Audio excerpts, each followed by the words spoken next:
అందరికీ నమస్కారం అండి. దేశంలోని ప్రజలంతా సుఖ సంతోషాలతో సిరి సంపదలతో ఉన్నారంటే అది రామరాజ్యం అని ప్రజల నమ్మకం, విశ్వాసం. ఉదయాన్నే సూర్య భగవానునికి పూజ చేయడంతో శ్రీరాముని ఉత్సవం ఆరంభమవుతుంది.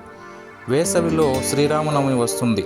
ఎందుకంటే సూర్యుడు ఉత్తరార్ధ గోళానికి చేరువగా వస్తాడు. సూర్యుడు రాముడు జన్మించిన సూర్యవంశానికి ఆరాధ్యుడిగా పెద్దలు చెబుతారు. అసలు ఈ శ్రీరామచంద్రుడు అంటే ఎవరు? రామాయణానికి నాయకుడు దశరథ మహారాజు మరియు కౌసల్యల పెద్ద కుమారుడు. ఆయన శ్రీ మహావిష్ణువు యొక్క 7వ అవతారం.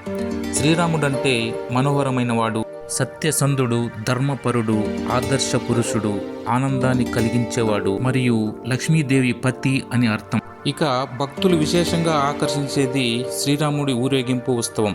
ఈ ఉత్సవంలో ప్రధాన ఆకర్షణగా అందంగా అలంకరించిన రథం, అందులో సీతారాములు, లక్ష్మణుడు, హనుమంతుడు.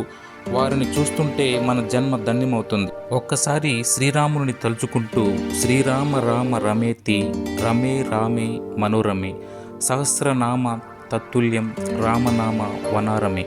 ఈ శ్లోకాన్ని 3 సార్లు స్మరిస్తే ఒక్క విష్ణు సహస్రనామ పారాయణ ఫలితమే కాదు, శివ సహస్రనామ ఫలితం కూడా లభిస్తుంది.